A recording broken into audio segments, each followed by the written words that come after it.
Saldo María, ¿cómo están? Bueno, es un día en el que tendremos una reunión importante que el presidente de la República sostendrá con algunos dirigentes gremiales del mundo de la educación. Reunión discutida, por cierto.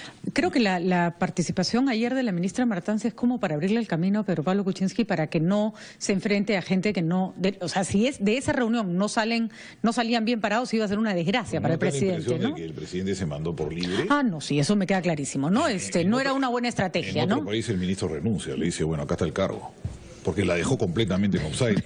A Basombrío y a ella los dejó completamente en offside. Eso no puedes hacer. Pero dejó la posibilidad de que el día de ayer la ministra, junto al primer ministro Fernando Zavala, negociaran con algunas regiones y lograran acuerdos con Pucallacta, básicamente. Sobre todo el Cusco. Se ha negociado con Pucallacta, pero no ha negociado con el otro sector, que es el de Conare, ¿no? Que es el más radical, el más intransigente. Bueno. Ahora, Salud sí se caía de madura la huelga. Ya estaba bastante debilitada. Sí, ya estaba debilitada y las demandas eran menos... La misma actitud del otro día. Falta convencer a las enfermeras, pero la huelga sus demandas eran mucho menos graves, digamos. Se notaba que ya la huelga está en declive.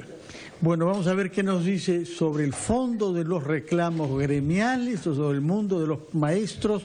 Paul Neira, él es miembro del Consejo Nacional de Educación. Recordemos que se trata de una instancia que reúne a todos los sectores concernidos por la educación y que trabajan sin visiones políticas, tratando de abordar profesionalmente el tema de la educación en el Perú. Buenos días, señor Paul Neira. Hola, Fernando.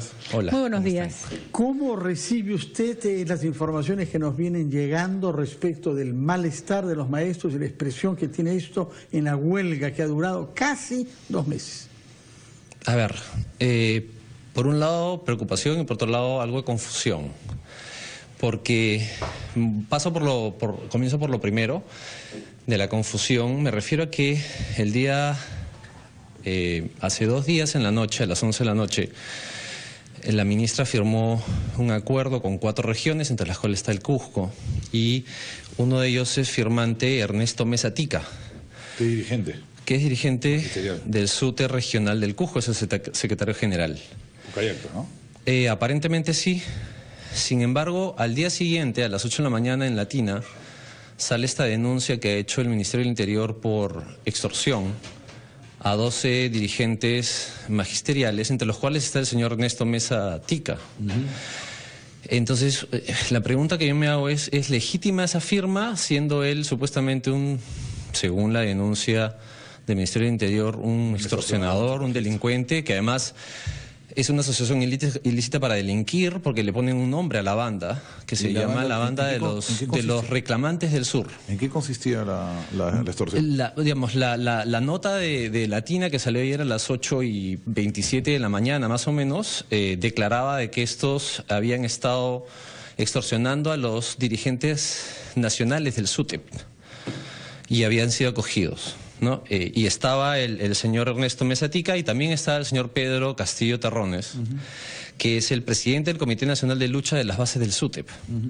Entonces, es un poco contradictorio. Se firma lo cual hay que aplaudir, digamos, porque supuestamente se está deponiendo la huelga. Sucede el día a las 11 de la noche, no se sabe Bueno, pero si han cometido un ilícito, tienen que denunciarlo, ¿no? Claro, no pasa nada tampoco. Pero son horas de diferencia y el comunicado sale recién a las 6 de la tarde del día siguiente de una cosa que todo el país está esperando, efectivamente, que se pare la huelga. Entonces ahí hay un tema de confusión, que es una lectura rara. Hay una evidente falta de coordinación entre instancias diferentes del gobierno, pero legalmente el hecho de que hay una denuncia contra alguien no lo incapacita. No, exactamente. Esta investigación no es culpable, etcétera, ¿no? Y lo mismo sucede también con el tema el día lunes, la ministra en una entrevista en Perú 21 afirma claramente y tajantemente que el tercer día de huelga, los gobernadores regionales, sobre la base del acuerdo del día jueves de la semana pasada, tenían que separar a los docentes que no habían faltado. Es que no lo obedecen.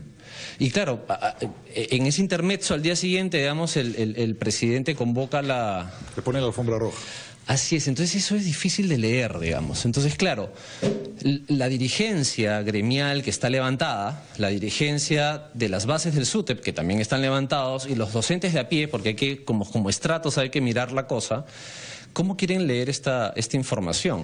De que no hay una claridad en el mensaje. ¿Y el subte nacional fuera de juego? en toda esta Claro, porque semana. hasta ahora el secretario general del SUTEP, que representa al CEN, digamos, Velázquez, sí. el señor Velázquez, Alfredo Velázquez, no se ha pronunciado Ahora, al para mayor respecto. confusión, ¿cómo viene esta gente a Lima? ¿Quién la financia? ¿Cómo pagan la estadía? ¿Cómo pagan? Eso cuesta dinero. Sí, claro. Son miles de personas que han venido, ¿no es cierto? Ya, tienen que comer, tienen que dormir, tienen que transportarse. ¿De su peculio? Es dudoso, ¿no? Dudoso, ¿no? Es difícil de bien explicar. rara esta. Acá hay plata detrás y mucha plata. Nos explicaba el viceministro Fernando Cáceres que lo que se está tratando, y tiene sentido, es de sumar las demandas nacionales, pero se tiene que negociar con cada región, porque en este momento las regiones están gestionadas por sí mismas en materia de educación. Él decía, es como que hubiera, no sé, 20 y tantos ministros de educación en todo el Perú. Esa estrategia parece estar funcionando, ¿no? Por lo menos para, no todos los casos, hay dirigentes gestionados, pero en otros casos no. Sí, porque, a ver, cortito, rapidito, es Puno y Madre de Dios ya dijeron que no van a aplicar los descuentos, ni la de seguimiento, ni votar a nadie. Y es cierta el análisis del viceministro Cáceres, de Fernando, en el sentido de que la competencia de la descentralización, como está pensada, tanto en la ley de descentralización como la desconcentración del sector, le da todas las capacidades a los gobernadores regionales. E inmunidad, porque la Contraloría, nos estaban explicando ayer, no puede procesarlos por ser funcionarios electos. Así es. O sea, Exactamente. le da todo O sea, el poder. si le da la gana, Licona no paga y no le pasa nada. Así Así es, es. exactamente. Por eso es que el gesto del día jueves, en que estuvo el premier Zavala y la ministra Martens, es un gesto importante.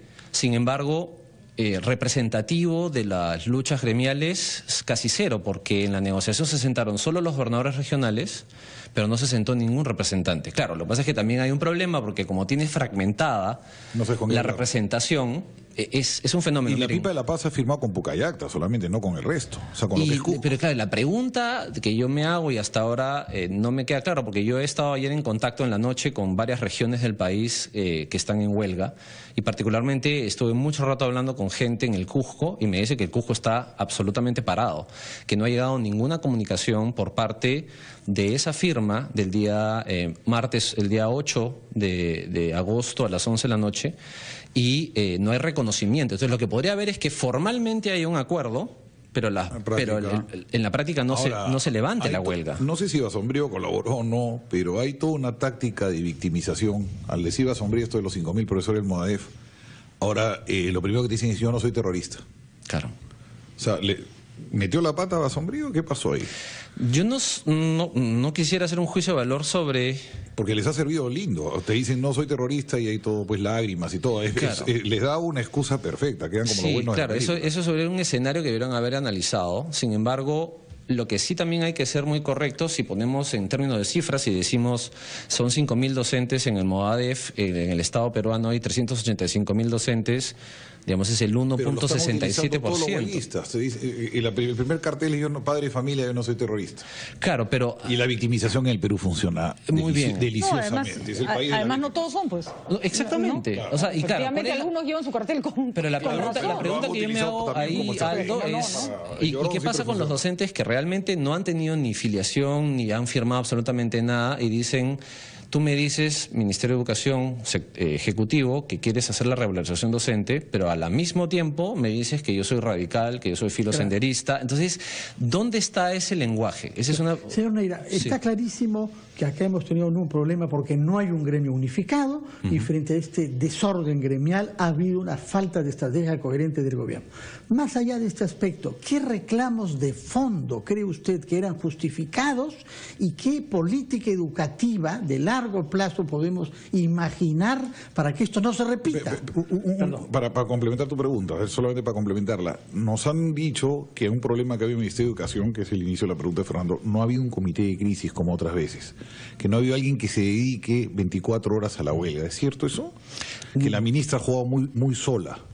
Brevemente, porque el tiempo Sí, nos gana, no sabría responderte específicamente eso. Lo que sí es que no se nota un trabajo de relacionamiento permanente, constante, concienzudo de relacionamiento con los docentes. Porque si no, no estaríamos en esta situación en la cual dicen, yo no sabía que iba a pasar esto. O sea, en el largo plazo lo que pregunta él. Exactamente, no, y mirada para atrás también. Y aquí hay un montón de administraciones en el sector de educación que tienen los pies en remojo, digamos, ¿no? Y respecto a la política más a largo plazo, yo creo que el mensaje de revalorización puro y limpio es clave. Tiene una pata, efectivamente, en el tema remunerativo, pero también tiene que ver en el tema del reconocimiento del rol del docente, que no se está dando en el tratamiento de esta crisis de la huelga que está sucediendo en el país. Tomamos nota de esa constatación de fondo, señor Paul Neira. Muchas gracias por su presencia. Felizmente que contamos con el Consejo de Educación Nacional para cuando la crisis se pone aguda tener una voz serena y una mirada con perspectiva. No, hay que tender puentes, además. Muchas gracias por su presencia, señor Paul Neira. 8:15, hacemos una pausa y retomamos la presión de noticias.